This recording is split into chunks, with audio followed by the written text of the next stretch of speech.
many years of going close, won his first ever James Hardy 1000. Larry Perkins. When Peter went out, he said the car was twitchy and a bit hard to drive. What's it like now? Well, it's beautiful. I think, you know, at the pace I was driving around in, it'll go all day for sure. Larry, great engineer, hard man, great race driver. He spent most of his year, a bit like Alan to a degree, in focusing on one race a year, which was Bathurst. One of the best victories. He's done it in the new V8 Formula. Larry Perkins wins the Tooheys 1000. Oh, this is the best. Tremendous feeling to have this crowd behind you. This mountain is a hell of a challenge. I'm delighted to have got on top of it. This is a very sweet, tidy lap from Larry Perkins, and I wouldn't be surprised if it's the fastest. Larry's Larry. I would imagine it's Larry's way or the highway. Now he has a big go at Johnson. Oh, and Johnson spins it. That is incredible. Brad stays to the right side of the road. There's no opening there. What about the inside, says Larry?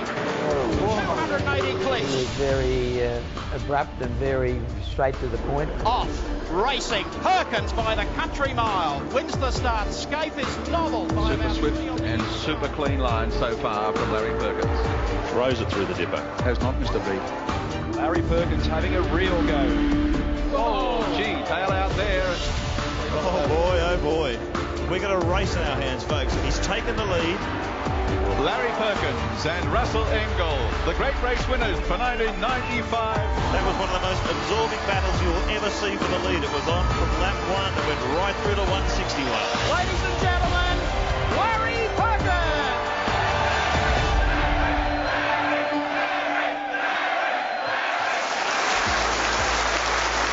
Hello everybody, welcome once again to the Shannons Legends of Motorsport. Today we're at the National Motor Racing Museum, Mount Panorama Bathurst, the hub of touring car racing in Australia, and it's great to have your company. We're going to speak very shortly to another Australian motor racing hero to help tell the tale. We've got our muscle car experts with us as well. Aaron Noonan's been trawling the 7-Volt. He's got some extraordinary material. And Mark Osler is going to share another Shannons classic car with us. Looking forward to that one too. They'll be with us very shortly.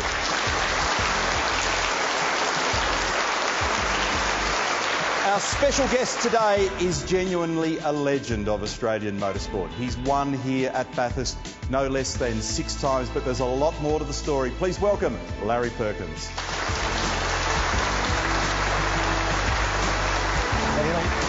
Good to see you. Thank you, mate. Thank you very much for joining us. We've done a bit of research, and you have got an extraordinary amount of work against your name. 26 Bathurst starts, 22 finishes. Can you believe that, folks? For 6 race victories. You've had a pole position here. You've been to Le Mans. You've been the Australian Formula 2 champion, the Australian Formula 4 champion, European Formula 3 champion, the Solar Race, Australian Rallycross champion in 1979. The amount of work that you've done and the things that you've achieved over such a long period of time are genuinely extraordinary. Give them a round of applause. It is an amazing body of work. You've had a special affinity with this place. To race here 26 times, to finish 26 races, and you know, 22 races, and you know how hard that is. That's amazing, and you always clicked with this place. Why was that? Well, I don't know. I was a late starter at Bathurst. I spent my first 7 or 8 years overseas. I wanted to go Formula 1 racing, and when that all finished and I found myself back in Australia, I was almost a reluctant participant here. But yeah, I started to get the hang of it. My first few times here from 1977 onwards, we had some pretty good results, and yeah, so I thought this is not bad after all. I think I might like this and knuckle down on my new direction in motorsport. And it was an extraordinary contrast because you'd come from Formula 1, the pinnacle of international motorsport, and then you turn up here with Captain Peter Jansen, immediately successful, but poles apart, a single-seater Formula 1 racing car and what was effectively a series production car. Yes, that's right, and I had a bit of trouble adjusting, if you like, to the touring cars. It appeared to have many deficiencies in handling from my open wheeler days, but I got a call from Ian Tate, who was a mechanic and ran Jansen's show in 1977, and you know, things were winding down in Europe a bit as such. I thought, oh, yeah, I'll give this a go, and I came out here and was able to help on the car. I liked getting my hands dirty, and I thought this wasn't so bad at all. And to pick up a third spot on our first run, I thought this is pretty good. One of the beauties of this program, Larry, is we get to trawl through the vault. Channel 7's motor racing vault goes all the way back to the black and white era of the 1960s, and there's some amazing gems in there. And we found this one of you in 1977, year one at Mount Panorama with Peter Jansen, and a chat with Leo Gagan. Look at this. Well, this is a bit different to what I've been doing the last 4 or 5 years in Europe. I've been over there doing for the last few years Formula 1, which is my aim in racing. And I'm very pleased to be back in Australia doing this particular race. It's been an ambition of mine for a long time to do Bathurst. I'm involved with a very good with Peter Jansen now, and the car and the team is really working well. But as I say, my line's Formula 1. I've been with the BRM team and Surtees and Brabham for the last few years in Europe. I haven't established myself as a front runner in the Formula 1, but I hope to do that next year. And next time I come back, I hope I've won a couple of Grand Prix.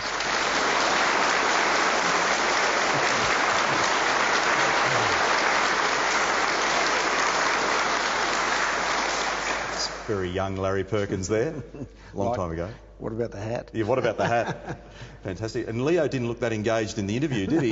He was kind of wandering around, eyes all over the place. But those early years with Peter Jansen are extraordinary. So the first 3 years for you yielded a podium for each occasion. I mean, I think that's unheard of.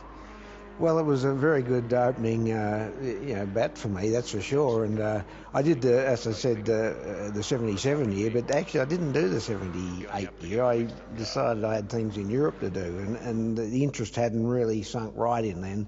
Then come back again in 79 and 80 with Peter and picked up the 2 seconds. But it was a great time, and that's when I really got my teeth into thinking, this is where I've got to go now, because Europe's over. We'll take a break now on the Shannons Legends of Motorsport. On the other side, we'll have a look at Larry's Holden dealer team years, and we'll go to the break with some more stuff from the vault. This time we've got Larry and Peter Jansen circulating very successfully here en route to a podium. Have a look at this. But I rely a lot on Larry. Also, I've got Ian Tate, who's built the car and the engines.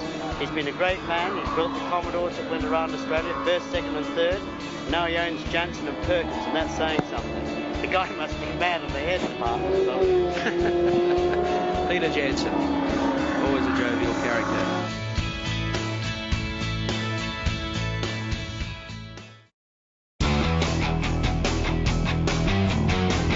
Stand by for the pandemonium that's about to break loose at the end of the great race. He's done it. He's won it. The 82, James Hardy, 1,000. It goes to Peter Rock. And what a reception from the crowd. Peter Rock heads back to victory lane and a delighted Larry Perkins.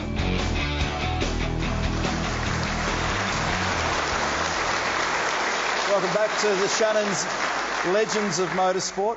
Nice moustache there in 1982, Larry, en route to that victory with the Holden dealer team. So a chapter change in your career, and again a very successful one. Great memories? Yes, it was. Peter approached me early 82 to co-drive with him, and I was still very much wanting to, I loved the mechanical side. I said, look, I don't have to co-drive, but I'd like to run the race team. I said, that's where I can make the greatest gain, I think. But that was a very good era for me. I didn't do the races throughout the year, the touring car races. I only drove with him at Sandown and Bathurst, so I was always a bit green, if you like. And but I knew what we had to do to win the race, and you had to prepare it well, and I had to hand the car back to Peter, and the wins came relatively easy. And Peter and I got on very well. He was great on the PR side. I weren't interested in that, and he was very happy to let me run the mechanical side of it, so we had no clashes at all. It was a great time. You talked about the fact that it rolled into another period of success. In 1983, in that era, you were allowed to cross-enter and people could jump cars. That's exactly what happened. So the boys, including Larry, had to get into the number 25 car in order to make a successful weekend. Here it is. Larry, when Peter went out, he said the car was twitchy and a bit hard to drive. What's it like now? Well, it's beautiful. I think, at the pace I was driving around then, it'll go all day for sure. Yeah, just not quite set up the way Peter and I set our own up, but it's so close it doesn't really matter, and certainly not going to give us any drama at all. Peter will probably stay out there till the very end now. Have a drink while you just think. No, he'll probably come in again after 36 laps, and maybe I or John will go out again. We haven't decided yet. We'll see how it's all going. I want to talk about the Brock relationship to a degree, because there was some weird times between you and PB. Yes, well, in '85, that's when Peter invented his polariser, and when I discovered this was fitted to the race car, one day at Lakeside, we got home, and Monday we had a meeting. I said, Peter, look, I'm running the team, and that's the way our contract says, and if you don't like it, you're going to have to tear up the contract. And he wanted to run it his way with the polariser, so we shook hands and left. And that was no bitterness, it was just the way it was. And I then went on and did my own thing, set up my own Perkins engineering and so on. And it was, I think, 1990 or 1991, what you're alluding to. Brocky came to me, and I bought his team then, all kept his name on the front of it, but I owned it and ran it, and I think we did one Bathurst, but it wasn't working out, and we bailed out again, and both shook hands at the end of it and moved on, and it was a chapter that didn't work. Didn't work. Perfect opportunity for us to go to another break on the Shannons Legends of Motorsport. We've got a little of the shootout in 1991, as Larry describes, in the mobile Holden Commodore.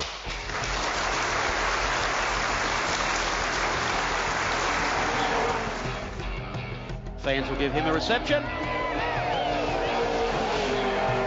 Where he dances around, comes out of there heading down to the 2WS sweeper. On three wheels. This will be interesting to get the time on this. Not nearly as spectacular as Brock's lap, but certainly a lot tidier.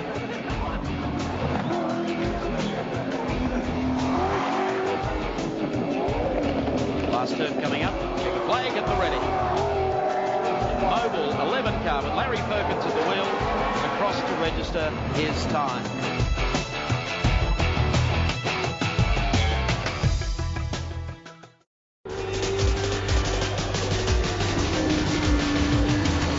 Oh, gee, tail out there and went very close.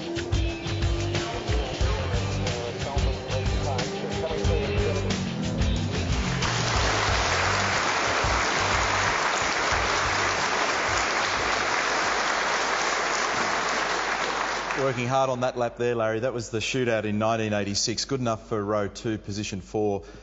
This is where Perkins Engineering began, and you had support from New Zealand businessman Colin Giltrap.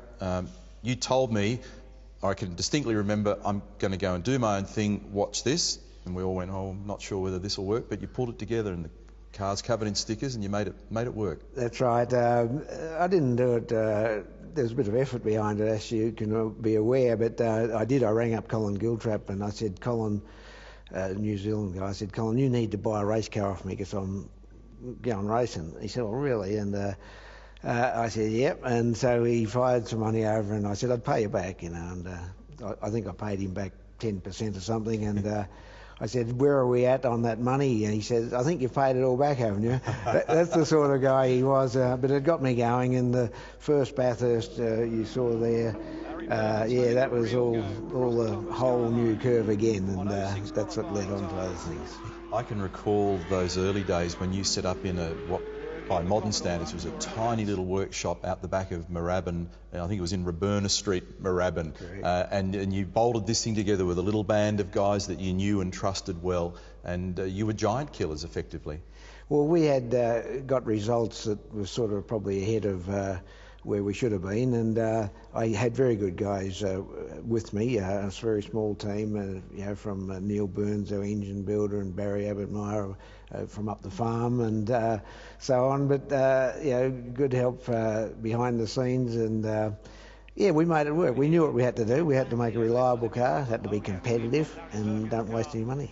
That's always important in this business. We're going to have another look at a special insert here now as well from 1987 in that NZ Commodore, and this was the very last Australian Touring Car Championship event at the great Surfers Paradise International Raceway. He's in 11th position on the racetrack now, Larry Perkins, and is 1 lap down on the leader, in fact.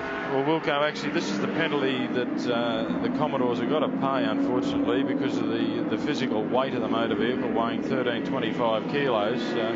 It not only affects the tyres, but it affects the brakes and obviously the performance in a straight line of how the car actually goes. And I don't think the true potential of the Commodore as it is will be realised until it actually gets to Bathurst, where it doesn't suffer from those sort of problems. You know, these shorter circuits play havoc with tyres, especially on a heavy car.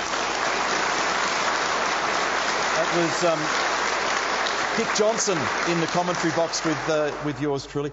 One of the things that I noticed when we were putting a bit of paperwork together on the program is that there's an obvious loyalty from you to the people around you. We saw the familiar faces in the crew, you mentioned the boys there before, but also with co-drivers. You tended to stick with guys. You know, there was a period there where you were with the late great Denny Holm, former world champion, Thomas Mazira and other drivers. Once you sort of found the right bond with the right group, you stayed with them.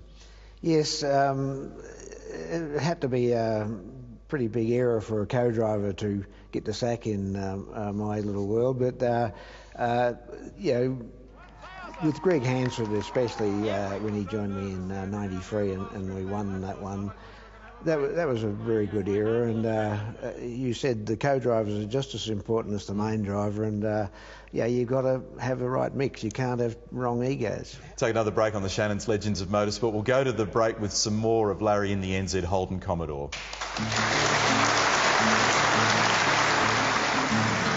Larry seems to be able to do the best pruning job on tyres of all the Commodore drivers, and has done it throughout the Touring Car Championship Series and the NZ Connectors Holden V8. His great scrap continues.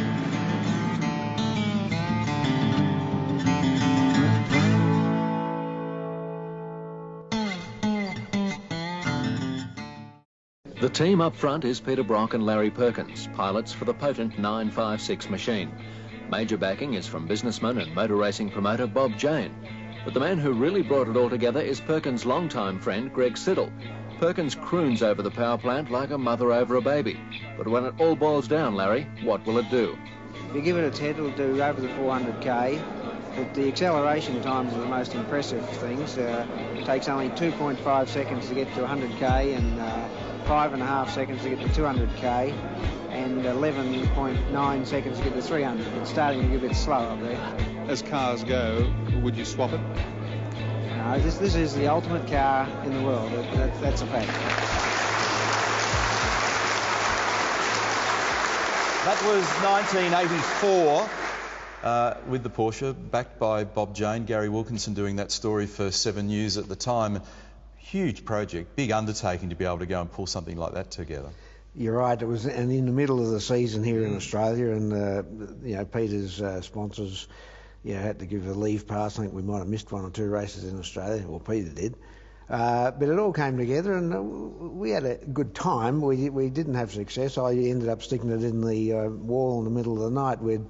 We'd lost many laps in the pits with a broken suspension. The rear wheels were very out of balance in one session, and it shook the back suspension apart.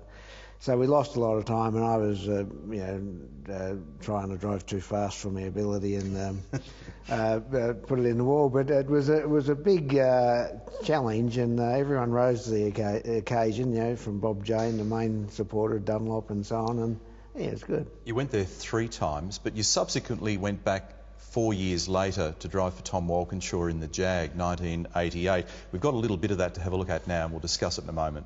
Well, it's something you either, let's say, like or don't like, and I've found that it's not a problem. I immediately feel comfortable in the car, and it's all a lot of familiarity about it to what I've been used to over the years, really. Right-hand gear change and you know, 700 or 800 horsepower is all going back to when I was in Formula One, and it's a good feeling, but I must admit it took a bit of time to get used to the sheer speed that this Jaguar indeed does.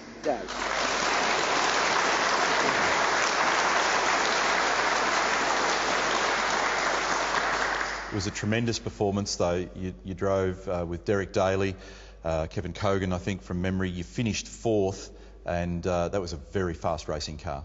It was indeed, and as I said on that interview there, it took a while to get the hang of it, and but once I got the hang of it, it was all right. And I'll never forget, I did 3 stints in a row in the middle of the night because it started to rain, and the other guy came in, handed over me, and they left the slick tyres on it, and I thought, oh no, this is not good. And I've gone out and it's raining and I'm on slicks, and I went down the straightaway. I had a whole stream of cars behind me at 180 miles an hour. I thought, not flat, I should add. And the next lap I thought, well, I might as well flatten it, and it went a lot faster than that, and there was no one following me, and my foot was cramping up, and I got my left foot on the throttle, crossed up under there, and you imagine that in a road car, let alone this thing doing over 400k. But I really got the hang of it and thoroughly enjoyed it there. I remember when you came back, our next event was at Amaroo Park, and you said to me, I don't think I'll ever do that again. Too fast, plus 400 kilometres an hour in a straight line. And there were a few engineering mistakes made, I recall you talking about with that car that weekend as well. It kind of stopped you in your tracks a little bit after that, didn't it, with that type of vehicle? It was a game changer, because I went there, I just had my first a couple of kids. My daughter was born in '84, and so I had 2 kids by then, young Jack, who some of you would know now as well. I thought, no, well, you've got to give up this selfishness of racing, and that's too close to the wall of death over there. A lot of headstones hanging around that track. I just want to spend a moment on some of the early stuff, and we were talking earlier about you making ground, getting overseas, and you were the Formula Ford champion. And one of the things that you told me that fascinated me and I wasn't aware of was the support that you got in the very early part of your career to help launch you overseas from Alan Moffat, no less. Yes, Alan, I won the Formula Ford Championship, and Gary Cooper, the owner of Elfin Sports Cars, offered me his new car to take to the Europe in Formula Ford for the World Final race there, but I didn't have an engine. Ford couldn't give me an engine, but Ford suggested I ring up Alan Moffat, who I'd never met. So I rang him up, went and saw him, and he said, how much are these engines? So I said, $620, and he quietly picked up his checkbook and said, go buy an engine and good luck. And I was sort of staggered, because I was only a 21-year-old, and Alan was a big hero to me. And so I bought my engine and went over there, and I did very well. And 7 or 8 years later, I returned. I'm sure our audience is not always necessarily aware of everything that's gone on historically, but Larry drove for Bernie Ecclestone, which in itself is extraordinary. I think he did 11 Formula 1 Grand Prix races, so I think it's worthy of a round of applause. But, anybody that's ever pulled on a helmet covets the notion of being a Formula 1 driver. To have achieved that, Larry, congratulations. It's fantastic. Thank you. Yeah. Driving for Bernie, that would have been interesting.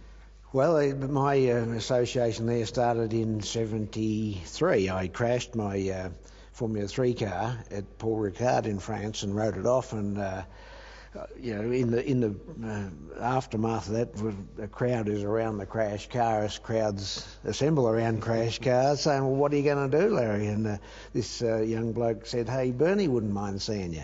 And that young bloke was Herbie Blash. So I went and saw Bernie, and Bernie said, well, look, I'll give you a car, if and the necessary wheels, etc., to do the European Championship. And I said, oh, I don't know about that, Bernie, I can't repay you, I can't pay for this. He said, oh, I didn't say anything about paying for it. He said, but what you'll have to do is you've got to tell me how you go and ring me up every night you run it. And so I did that, and it was fantastic. I mean, I was a bit, I had heard of Bernie Ecclestone even then, even me, from the farm. But yes, that was the start of a relationship. And when his position came up a couple of years later in Formula 1, I got the gong, but that was very late in the year. And I did the last 3 races of '76, I think it was, with Bernie. Yeah. Unbelievable achievement, fantastic, a great story. Thanks for sharing that with us.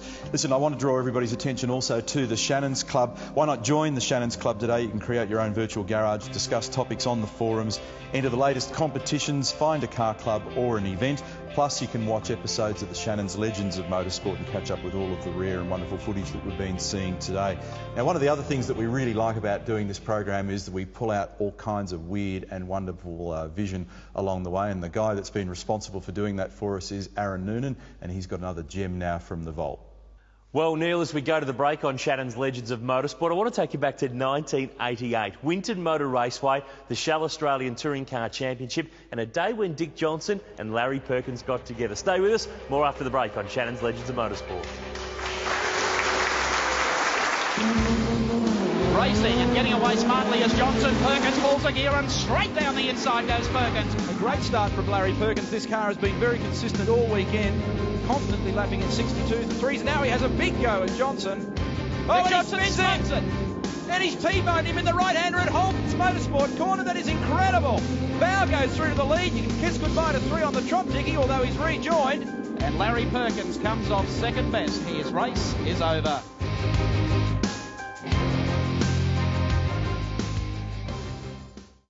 Larry Perkins and Mark Skate. Who will it be into the first turn? Off, racing, Perkins by the country mile. Wins the start. Scape is nobbled by about 3 on the inside as they come roaring up to the first turn. Scape goes back a couple. Johnson was up on the inside of Scape to keep the pressure on him as they round that turn. We're off to a fine start. Welcome back, Shannons Legends of Motorsport. Larry, what a start to the 93 race. By the time you got to the first corner, you had 75 metres on them. I know, I was looking at that. I thought that's pretty good, actually, yeah. Need to carbon copy that one. It was fantastic. That was the beginning of the Castrol relationship and also your partnership with, which was a very successful one, I might mention, with Greg Hansford. That's right. That really was another turning point when I took a call from the Castrol marketing director early that year, and he said, you know, can you run a couple of cars, you know, this year under Castrol colours for some amount of money, relatively small? I said, of course I can, you know. And I got closer and closer to Bathurst, and I rang the chairman of Castrol up and said, look, I can't run 2 cars at Bathurst this year. There's not enough money, and he said I was wondering when I'd get the call. So he let me off, and we put all our efforts into that 1993 race, and I ran the Holden engine and not the more fancy Chev engine that was just introduced.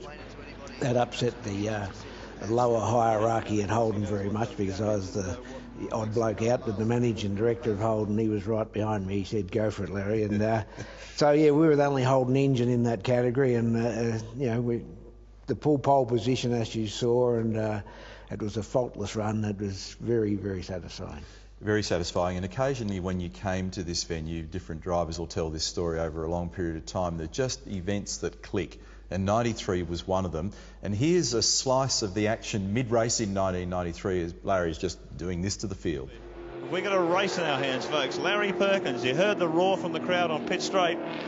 He's taken the lead. Pushes his way up. 17 seconds, I have it, is the lead. But keep in mind too, Jimmy Richards has to come out of the pits and get back up to race speed, so Perkins will probably be able to build a few seconds onto that. And this is it. This is down to the wire. 147 laps. Boy, this is going to be close.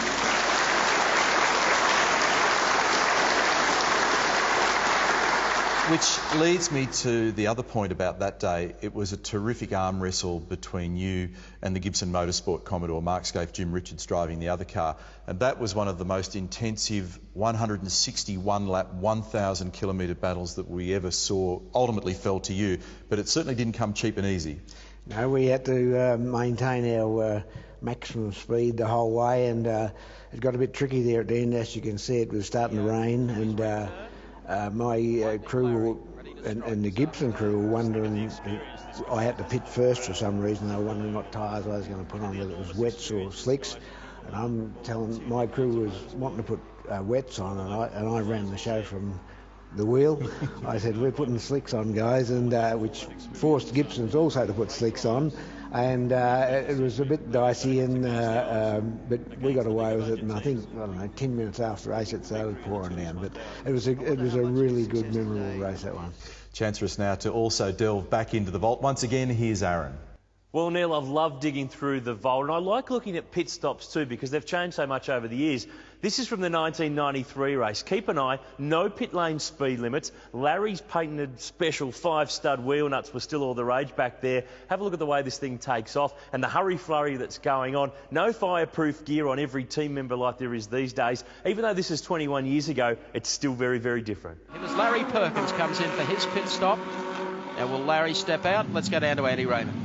Larry will step out. Greg Hansen, former motorcycling aces, jumping in the car. Larry in a complete lather of sweat. It is a regulation stop. All 4 tyres, 110 litres of fuel. They're having a quick look at the brake pads down the front. And I tell you what, there's a little bit of smoke. The fellas don't seem to think it's anything to worry about, and they're throwing the brand new tyres back on.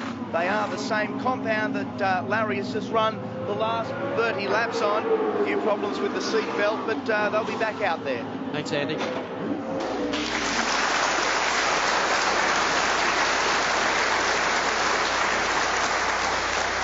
It's interesting just to look back at the detail in some of those stops and how things have changed. We talked about the fact that early in the Perkins engineering years, Bathurst results were few and far between, but this one resulted in the first win for you as a Perkins engineering entry, so that was special. Absolutely special, and when I started my own team in '86, you know, I didn't expect to go so long before we had a win, which sounds a bit smug, but yeah, things go wrong, and I had an accident on lap 1 in '87, I think it was, and yeah, a litany of reasons and excuses, but yeah, we got it all together in '83, and we found the formula, and I had excellent co-drive with Greg Hansen in '93, as you know, and just great pity and sadness when he died in '94, and we had to search around for the next guy, and but it was becoming a clearer pattern to me, who was running it all, what we had to do, and that's why the focus was only on Bathurst. We were never a factory team, we were always just a private team, and the whole season was a test bed for Bathurst, and get it right.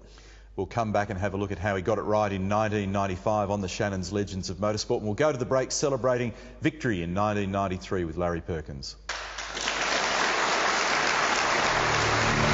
Strokes of all the fans are starting Perkins, Perkins, Perkins, and why not? One of the best victories, he's done it in the new V8 Formula. Larry Perkins wins the Tooheys 1000. Everyone. Greg Hansford. This is the happiest thing I think we've ever seen here, and he's the man that chases him. That was one of the most absorbing battles you'll ever see for the lead. It was on from lap 1 and went right through to 161.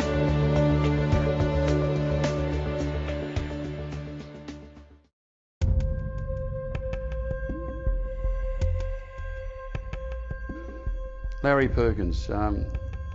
Larry's Larry. I would imagine it's Larry's way or the highway.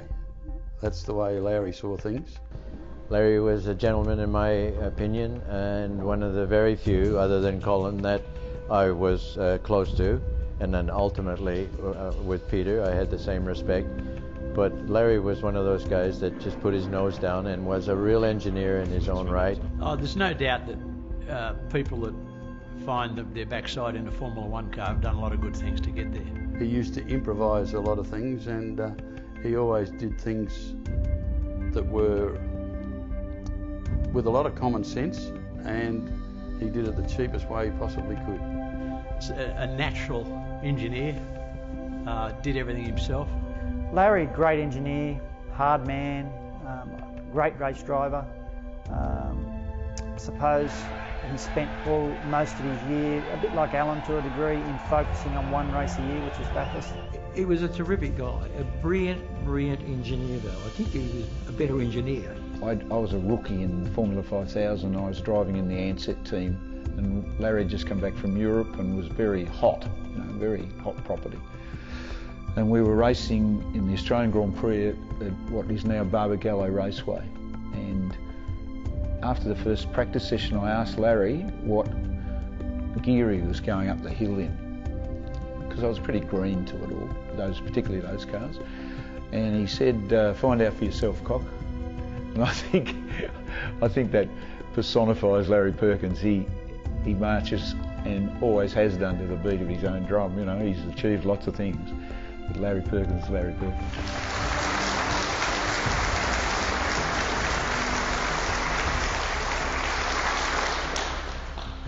Respect is what I take from that. You know, comments from your peers, the people that you raced hard against for decades. Some of them friends, some of them enemies. But a couple of themes come through: tough, straight talking, but common sense is a big one as well, and a lot of respect for you as an engineer and driver. Yeah, it's great to know that you had some respect from other guys, but I certainly played it hard ball on any ink other than the facts, and I had to be efficient with my money. It was in short supply always, and I never wanted to sit on the grid in a race car that had excuses. That I had to have the right crankshaft or the right whatever, or it wasn't worth it. Yeah. You must have done something right over a long period of time, Larry. 1995. Let's move on. This was the year of the big comeback. It didn't get off to the best of starts. Within seconds of the lights flicking, you tell the story. Yes, I was fourth on the grid, if I remember rightly, and Craig Lowndes was alongside me, and the lights have dropped, and I reckon I've gone 50 metres, and Lowndes moved to the right a metre or so and smacked in my front wheel with his exhaust pipe and pulled the tit out, the valve out. And I thought, oh my God, I can't believe this. So I kept my head and drove a slow lap home, because I didn't want to wreck the car. Many times you can wreck the car with a tyre flapping, and I said to the guys, just put it on, and we knuckled down, and for the next 160 odd laps, every gear changed, every braking point was on the limit. We didn't, Russell did a tremendous job his first year with me. He did the same, and we started flicking back, picking up places. We had a luck of a pace car at one stage, which was fantastic. But that's the way it goes, and poor old Glenn Seaton, I think about 15 laps from the end, he had to start revving his Ford, and it failed on him, and his tears were my joy as such, and but no, it was a fairy tale position to be in, and it was quite satisfying. Let's have a look at the road to redemption, the comeback drive in 1995 with Larry Perkins. Now Larry will work if he can to the inside down here. This is exactly what he did the previous lap. He winds it up, but as we've said before, the Coke cars are quick. Brad stays to the right side of the road. There's no opening there. What about the inside, says Larry? 280 clicks. No, it won't work. Down into the next left-hander. He might give that a try on the exit. Chilling stuff. Bradley under enormous pressure here. Larry Perkins really applying the thumb screws. Jones gets out of that corner reasonably quick. Larry filling up the mirrors on the Coke number 4. Which way is he going to go down? Down the inside here of Brad Jones. Got him. One more. He's driving it to the front. Second spot, 29th to second. What a drive. Can you believe this? More than a lap down. Larry Perkins in second position. He's only got one car ahead of him. Again, we're heading for a classic Ford-Holden battle here.